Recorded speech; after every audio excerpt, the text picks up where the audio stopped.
শুভ দুপুর, শুভেচ্ছা, শুভ সময়। সুপ্রিয় দর্শক, আশা করছি যে যেখানে বসে এই মুহূর্তে আয়োজনটি দেখছেন তারা সকলেই ভালো আছেন, সুস্থ আছেন এবং সুন্দর আছেন। স্বাগত আমন্ত্রণ জানাচ্ছি আমাদের আজকের ফ্রেশ প্রিমিয়ামটি তারকা কথনের আয়োজনে। এবং আজকে সত্যিকার অর্থে মনটা খুব ভালো, কারণ হচ্ছে আজকে একটা ফিলসফিতে শুরু করতে চাই। ফিলসফিটা হচ্ছে এরকম, আমরা সবসময় আসলে সেলিব্রিটি বলি বা তারকা যখন বলি, তারকা এই অর্থে যে আমাদের অনুষ্ঠানের নাম হচ্ছে তারকা কথন, এবং সবসময় এখানে এই কাউচিতে এক বা একাধিক তারকা কিন্তু হাজির হন প্রতিদিন। এবং আজকে যে তারকা আমাদের সঙ্গে রয়েছেন তার লাইফটা আসলেই সেলিব্রেট করার মতো। তিনি একজন গানের মানুষ সঙ্গত কারণে, এবং তার আজকে জন্মদিন শুরুতেই বলেছি, এবং তিনি আমাদের সবার পরিচিত এবং অনেক দিন যাবৎ তিনি আমাদেরকে এই গানের এই জায়গাটিতে সমৃদ্ধ করে আসছেন অল্প অল্প করে। গীতিকার সুরকার শফিক তুহিন আজকে আমাদের গেস্ট অফ অনার, এবং শুভ জন্মদিন, happy birthday. Thank you so much. এবং আমার খুব পছন্দের একটি অনুষ্ঠান তারকা কথন। আমাদের যে কোনো মানে সেলিব্রেশন হোক, জন্মদিন হোক, নতুন গান রিলিজ হোক, সবসময় তারকা কথন পাশে ছিল এবং আজকে আমাকে আমন্ত্রণ জানিয়েছে।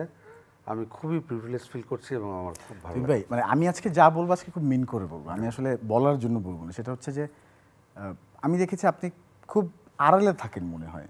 এটা কি সত্যি? মানে আপনি যতটুকু কাজ আমাদেরকে উপহার দিয়েছেন সেই অনুযায়ী কিন্তু আপনার ব্র্যাগিংটা অনেক কম। আমার মনে হচ্ছে কি, আমার জীবন খুব সরলভাবে যাপন করতে ইচ্ছা করে। আমার খুবই মানে ক্যাজুয়াল, আমি রাস্তায় বসে চা খাবো, আমি বন্ধুদের সাথে আড্ডা মারবো, আমি এইভাবেই আমার জীবন এখনো আমার জন্ম থেকে সেম আমার ফিলিং। সো আমাকে কখনো আমি একটা খুব এক্সটেম্পো বা আমাকে খুব একটা বড় জায়গায় আমি নিয়ে গিয়ে আমি মানুষের সাথে আড়াল করে নিব, এটা আমি কখনো চাইনি। আমার এটা ভালো লাগে না, কারণ আমি বললাম যে আমার জীবনযাপন এভাবে শুরু হয়েছে এবং এখনও আমার স্কুল, কলেজ, ইউনিভার্সিটি বা আমার প্রফেশনাল কিছু মানুষ যাদের আমি পছন্দ করি তাদের সাথে আমার এরকমই একটা সম্পর্কের জায়গা এখনও আছে।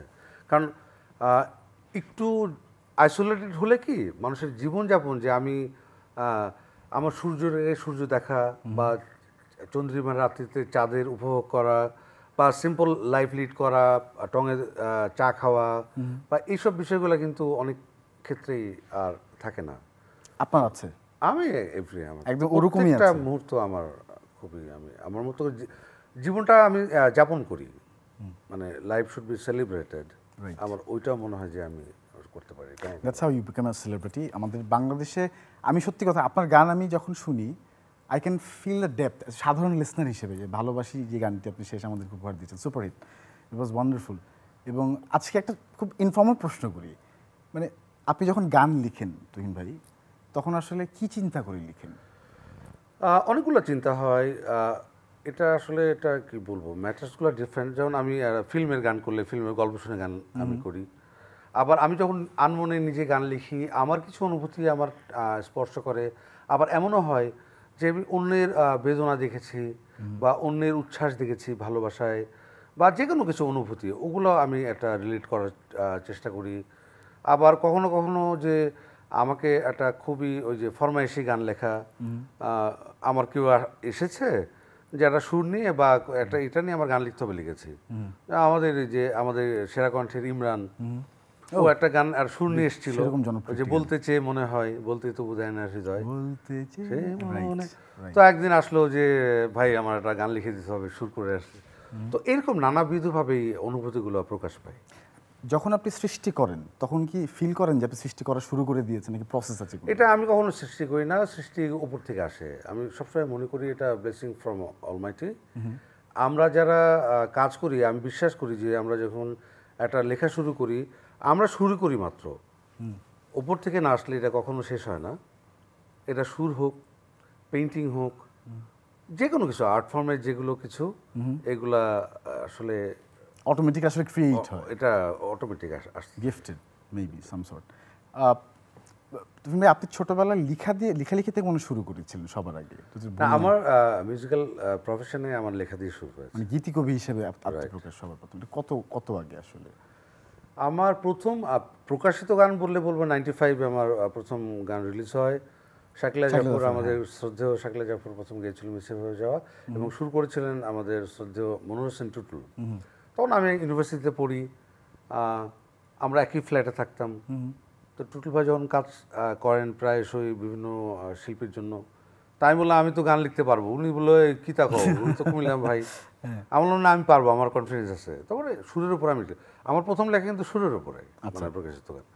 তো এইভাবেই গান লেখা শখের বসে পরবর্তীতে আমাদের শ্রদ্ধেয় আমাদের রক লেজেন্ড আইয়ুব বাচ্চু আমাকে একটা বড় অ্যালবামে মঞ্জুল একটা অ্যালবাম হয়েছিল, খুব সুপার হিট অ্যালবাম। ওই অ্যালবামে আমার গান লেখার সুযোগ করে দিয়েছিলেন। মূলত ওই অ্যালবামের সফলতা আমাকে যে এই জার্নিটা আমার লম্বা করেছে এবং আমার কৃতজ্ঞতা শ্রদ্ধা আমি সবসময়, আমি যখন স্টেজে গান করি বা কোথাও কিছু করি, আমি বাচ্চু ভাইয়ের একটা দুটো আমি গান করি আমার, কারণ এটা আমার আজন্ম একটা ঋণ আমার বসের উপর, আমরা বস বলতাম। এবং এবির একটা ঘটনা আমি বলবো, তা আমি আরেকটু বলতে চাই যে আজকে আপনার সঙ্গে কিন্তু আরও একজন বিখ্যাত শ্রদ্ধেয় মানুষ, আপনার সঙ্গে বলতে আপনার আগে আসলে বার্থডে শেয়ার করেন আমাদের শ্রদ্ধেয় সৈয়দ হাসান ইমাম, শব্দ সৈনিক, বীর মুক্তিযোদ্ধা, সূর্য সন্তান আমাদের দেশের। তিনি হয়তো আমাদেরকে দেখছেন, তাকে আমি জন্মদিনের শুভেচ্ছাটি জানাতে চাই পুরো চ্যানেলের পরিবারের পক্ষ থেকে। আশা করি আপনি ভালো আছেন এবং আগামীতে সুস্থ থাকবেন সে প্রত্যাশা সবসময় করে। হাসান ইমাম স্যারের প্রতি আমাদের অনেক অনেক শুভেচ্ছা রইল। তিনি এখন দেশে হয়তো নেই, বাইরে আছেন উনি, হয়তো তিনি দেখছেন। জন্মদিনের শুভেচ্ছাটি পৌঁছে দিলাম। এবি একদিন আপনার কথা বলছিল আমাদেরকে। আচ্ছা, হ্যাঁ, তো উনি এক্সপ্লেইন করেছেন যে আপনি কী পরিমাণ রিগার্ড করেননি আপনাকে, ছোট্ট করে বলেছেন। তো এবির ব্যাপারটা আছে যেহেতু এসছে, মানে এবির সঙ্গে সম্পর্কটা কেমন ছিল আসলে, বিকজ উই লাভ এবি। অসাধারণ সম্পর্ক ছিল। আমি বলবো যে আমাকে এত স্নেহ দিয়েছে বাচ্চু ভাই, আমি এখনও আমি আর ভাবলেই আমার খুবই কষ্ট হয়, মায়া হয়, শ্রদ্ধা হয়, অনেক কিছু হয়। বাচ্চু ভাই আমি যখন কাজ করা শুরু করি আমাকে কবি বলতেন, এই কবি কী গান আনছো, এইটা আনছো, অমুক। তো সম্পর্কটা এত গভীরে যায় যে বাচ্চু ভাই মানে ব্যান্ডের কোনো শো না, উনি খুব মাজার ভক্ত ছিল, যে একটা মাজারে যাবে বা কিছু আমাকে নিয়ে যেত, বা ইভেন কোনো শোতে গেলে উনি উনি কখনো রুম শেয়ার করতো না, আমার সাথে রুম শেয়ার ব্যাপারটা করেছে। কিন্তু অনেক মানে এটা একটা অন্যরকমের, বা ওনার খুব পার্সোনাল কোনো মোমেন্ট কাটাতে যাবে, একটা কক্সবাজার হোক বা যে কোনো জায়গায় আমাকে নিয়ে যেত। সো বাচ্চু ভাই আমাকে অনেক ভালোবাসা দিয়েছে। আমি ওনার কাছে আমি বললাম যে আজন্ম ঋণ। এবং বাচ্চু ভাইকে মানে উনি এমন একজন পার্সন এবং ওনার এমন সৃষ্টি, এটা বাংলা সঙ্গীত যতদিন থাকবে বাচ্চু ভাইয়ের যে অসাধারণ কীর্তি এবং সৃষ্টি, এটা সারা জীবন। আপনি অনেক শেয়ার করেছেন তার সঙ্গে, মানে যেটা বোঝা যায় অনেক অনুভূতি। এবং বাচ্চু ভাই আসলে এত অভিমানী, অনেক সময় অভিমান হতো, ঝগড়া হতো, জানি। উনি খুব মানে অকারণে রাগ করে ফেলতো, মানে এটা ওনারশিপ নিয়ে। মানে আমার শফিক তুহিন বা আমার মানে উনি যাকে পছন্দ করতেন, কোনো একটা মানুষের কথা শুনে উনি হঠাৎ করে অভিমান করতেন, কিন্তু আবার পরবর্তীতে উনি এমনভাবে মায়া করতেন। কিন্তু যারা তাকে চেনেন আদরটা বুঝতে পারতেন। এক্স্যাক্টলি। বাচ্চু ভাই আইয়ুব বাচ্চু হচ্ছে আইয়ুব বাচ্চু দেশে, আর রাইট, রিপ্লেসমেন্ট নাই। রাইট। লেখালেখির কথা বলছিলাম, তারপরে শাকিলা জাফর ম্যামের সঙ্গে কাজ হলো, তারপর তো এবির সঙ্গে অ্যালবাম বের হলো, পরে তো সুপারহিট অ্যালবাম ছিল, জনপ্রিয় ছিল অনেক, ভীষণ ভীষণ ভীষণ। ওই অ্যালবামের একটি গান আমার মনে পড়ে যে তুমি কি আমায় আগের মতো বাসো ভালো। এটা এখনো 2 যুগ পেরিয়ে এখনো গানটি খুবই পপুলার। এটা দুজনকে মিস করি। এই গানটি গেয়েছিল স্টিলার ব্যান্ডেল লিটন এবং বাচ্চু ভাই সুর করেছিল আমার লেখা। ওনারা দুজনই নাই, ওনাদের দুজনকে খুব স্মরণ করি, কারণ আমার একটা খুব জনপ্রিয় অ্যালবামের দুজন ক্রিয়েটার নাই, এটা আমার জন্য খুব মন খারাপের বিষয়। নিশ্চয়ই শ্রদ্ধা তাদের প্রতি। এবং একটু নতুন নিয়ে আসি, তারপর পুরান কথায় যে আসলে পুরানের ঘাট থেকে অনেক দূরে যেতে হবে। সেটা হচ্ছে যে নতুন একটি গান রিলিজ একটু পরেই মনে হবে বা হয়েছে অলরেডি, এই যে 12টার সময় রিলিজ হয়েছে। আমি এটা কি বলবো এই বিষয় নিয়ে? Please please please. এটা হচ্ছে আমি আছি একটি গান। গানটি লিখেছে, সুর করেছে আমার খুবই কাছের বন্ধু প্রীতম আহমেদ। খুবই ডিফারেন্ট টাইপের গান লিখে সুর করে। আমাদের যখন সংগ্রামী জীবন শুরু, আমি 2099 এরকম আমরা একসাথেই কাজ করা শুরু করি, যে একটা অজানা একটা স্বপ্ন বা একটা আমাদের একটা যাত্রা শুরু হবে, আমরা কেউ জানি না আমরা কোথায় গিয়ে পৌঁছাবো। সমসাময়িক, একেবারে সমসাময়িক। আমরা অনেকে ইব্রা টিপু অনেকে আমরা একসাথে একটা জেনারেশন আসছি। তো প্রীতম আহমেদও আমাদের সংগ্রামী জীবনের এক বন্ধু। তার যখন লেখার সুর শুনলাম, আমি বললাম দোস্ত এটা আমি গাবো, এবং সে বললো যে ওকে। তখন আমি গানটি মিউজিক অ্যারেঞ্জমেন্টের পরে আমি লগ্নজিতের একটা গান করতে গিয়েছিলাম কলকাতায় রেকর্ড করতে। ওইখানে আমি এবার প্ল্যান করলাম যে আমার কিছু ডিরেক্টরের সাথে পরিচয় হয়েছিল, তাদের একজন আছে আমাদের রোহান পল, সে ডিরেকশন করেছে, এবং কলকাতার 2টো মডেল, একটা সুদীপা আর বিনয়, ওরা ওখানকার খুব ব্যস্ত মডেল। ওদেরকে দিয়ে এবং কলকাতায় চিত্রায়িত হয়েছে। জাস্ট আজকে আমার বার্থডে উপলক্ষে রিলিজ করেছে সাউন্ডটেক। বার্থডে উপলক্ষে আপনার শ্রোতাদের প্রতি আপনার উপহার দিচ্ছে আসলে আমরা দেখাবো একটু প্রিয় দর্শক নিশ্চয়ই। তার আগে একটু বলি যে সমসাময়িক প্রীতম ভাই কিন্তু মানে আমাদেরকে চমৎকার চমৎকার কিছু গান উপহার দিয়েছে। আমি বললাম প্রীতম আহমেদ খুবই ডিফারেন্ট এবং সিগনেচার কিছু কাজ করে। জীবনমুখী গান যদি বলি, জীবনমুখী হোক বা ওর শব্দচয়ন, এই গানটা আমি বলবো যে একটা রমণী কিভাবে রমণীয় হয়ে ওঠে, যে আমি আছি তার পুরোটা সত্তা জুড়ে, তার গালের টোলে হোক, কাজলে হোক, বা মানে এই আমরা একটা যখন ভালোবাসা শুরু করি আমরা আসলে কিন্তু তার যে এক্সিস্টেন্সটা আমার নিজের মধ্যে আমরা অস্তিত্বটা অনুভব করি, সেটাই ইয়ে করেছে। এত গভীরে যাওয়ার আগে আমি গানটা শোনাতে চাই প্রিয় দর্শক, শুনে আবার ফিরছি গল্পে। বাহ, চমৎকার, দৃশ্যায়নটা চমৎকার।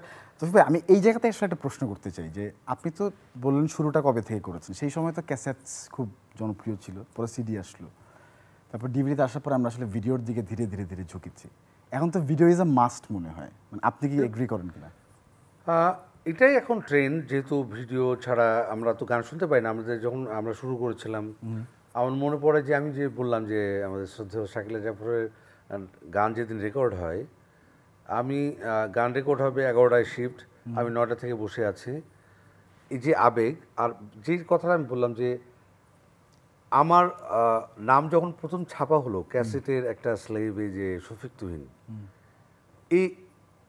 এটাকে কত হাত বুলিয়েছি, এটার প্রতি যে প্রেম, এই এবং আমরা যখন প্রতিনিয়ত যে একটা টেপ রেকর্ডারে ক্যাসেট সেরে গান শুনতাম, আমরা নিজেরা ভিজুয়াল করতাম, মানে আমাদের প্রেম হোক, কষ্ট হোক, বা যে কেউ অনুভূতি, আমরা কিন্তু চোখ বুঝে আমরাই নিজেরাই ভিডিও ডিরেক্টর হয়ে যেতাম। রাইট, আমাদের ইমাজিনেশনটা আমরা ক্রিয়েট করতাম। তো ওইটা ছিল একটা ডিফারেন্ট। আসলেই আমরা একসময় ভালো গানের শ্রোতা ছিলাম, আমরা এখন দর্শক হয়ে গেছি। আমরা আসলে আর শ্রোতা নেই। ভালো হয়েছে না খারাপ হয়েছে? আমি মনে করি যে আমরা আগেই ভালো ছিলাম। সেই স্ট্রাগলটাও মজার ছিল আসলে, যে না, এটা আসলে আমরা গানটা একটা অনুভব করতাম, অনুধাবন করতাম, এবং একটা সৃষ্টিকে মূল্যায়নও করতাম। আর এখন আসলে বলবো যে এত ফ্রিকুয়েন্ট মানুষ শিফট করে অনুভূতিগুলা, যে আমরা যখন একটা সোশ্যাল মিডিয়াতে একটু পরে দেখি বার্থডে, পরে দেখি যে একজনের আত্মীয় হয়তো মারা গেছেন, বা আরেকটা একটা শিফটিং, মানে 1 সেকেন্ডের মধ্যে আমরা আমাদের এক্সাম্পল দিলেন আপনি, একেবারে 1 সেকেন্ডের মধ্যে আমাদের অনুভূতি শিফট হতে থাকে। আমরা আসলে আমাদের মধ্যে আর ওই যে স্ট্যাটিক একটা ফিলিংয়ের মধ্যে নাই, আমরা অলওয়েজ একটা চেঞ্জিংয়ের মধ্যে আছি। সো এটার ইম্প্যাক্টটা আমাদের মধ্যে সবার মধ্যে পড়ে গেছে। কারণ আমরা যেভাবে আগে একজন মানুষের সাথে যেন সম্পর্ক হতো, একটা ভালোবাসার হোক বা যে কোনো রিলেশনশিপ, এটার স্ট্যাবিলিটি ছিল। আর এখন অনুভূতিগুলো যে বললাম যে 1 মিনিটের পর পর যে চেঞ্জিং হয়ে যাচ্ছে, এটার খুব বড় ইম্প্যাক্ট আছে।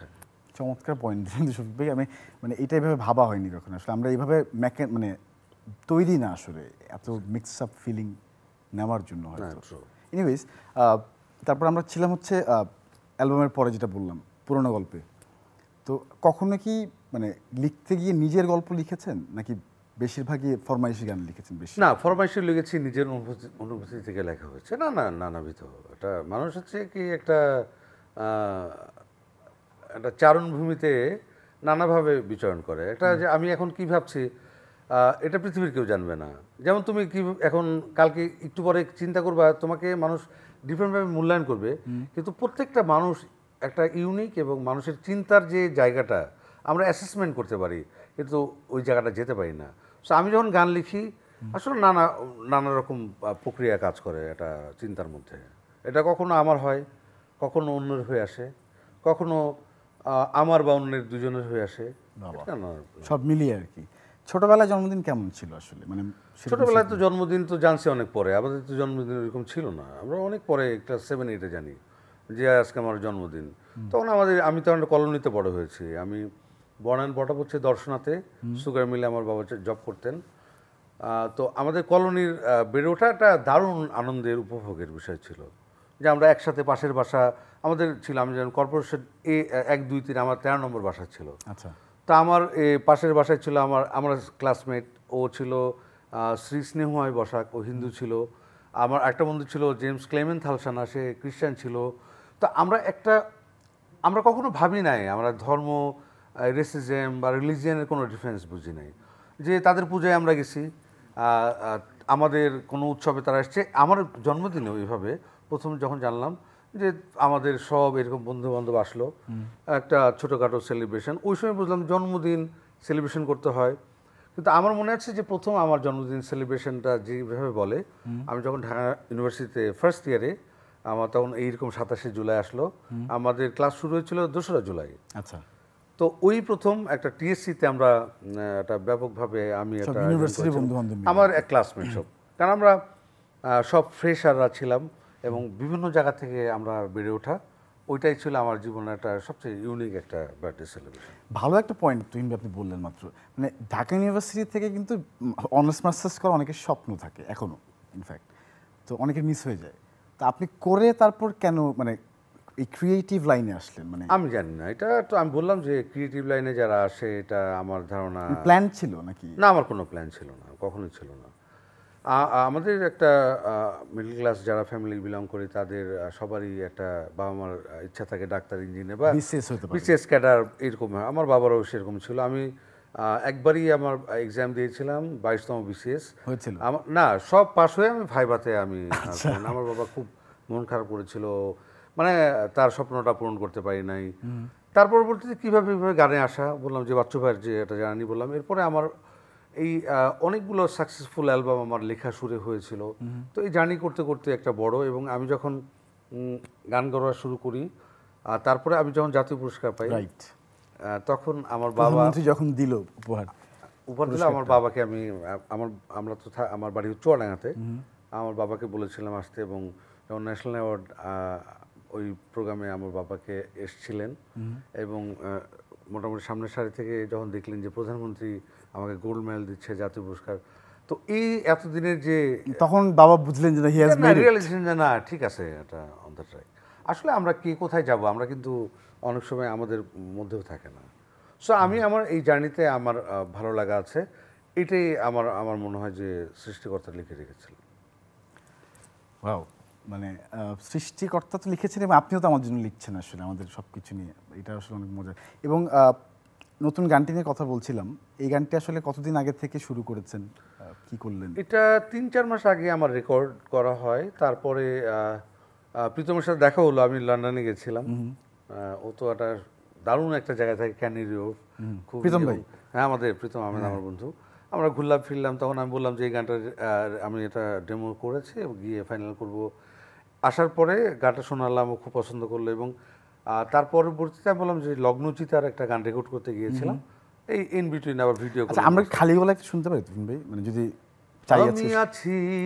আমি আছি তোমার মিষ্টি হাসির আড়ালে, এদিক ওদিক কান মনে তাকালে, আর টোল পড়া তোমার ওই গালে, আমি আছি, আমি আছি।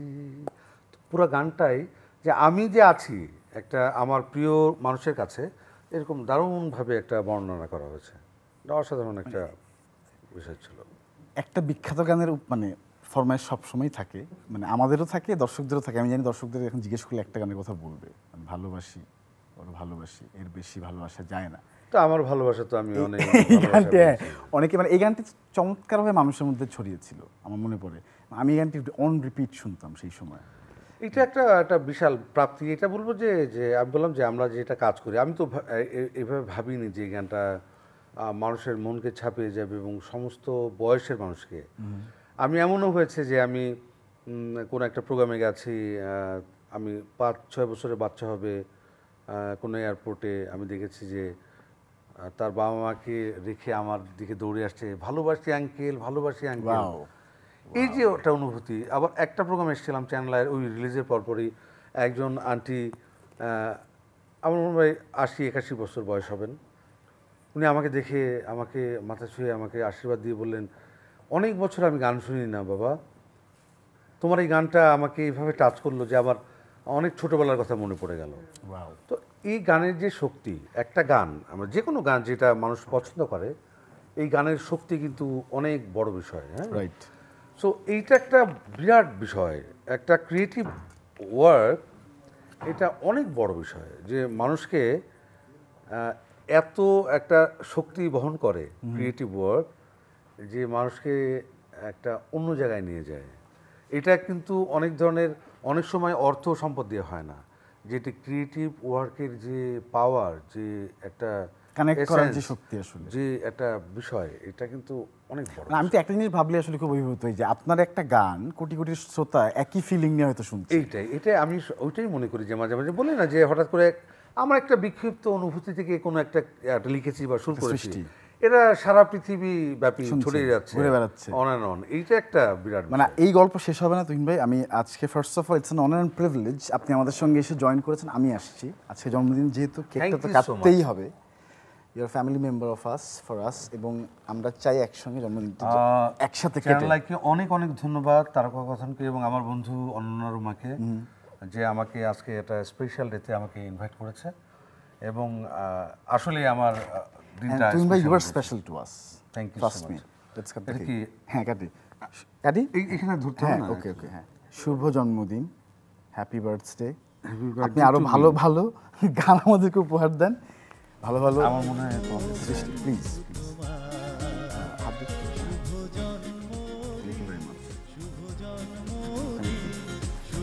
Thank you very much. আমরা কেকটা কেটে আজকে আয়োজনটা শেষ করবো। দুই ভাই থ্যাংক ইউ ভেরি মাচ, এবং ভালো থাকেন, সুস্থ থাকেন, এরকম সবসময় থাকেন, ঘুরে বেড়ান, নতুন নতুন সৃষ্টি আমাদের মাঝে দেন, সেই প্রত্যাশা রাখি। এবং প্রিয় দর্শক, আপনাদেরকে অনেক ধন্যবাদ যারা তখন আমাদের সঙ্গে যুক্ত ছিলেন তুহিন ভাইয়ের জন্মদিনে। সবাইকে ধন্যবাদ জানিয়ে আজকের আয়োজন শেষ করছি। সবাইকে অনেক অনেক শুভেচ্ছা।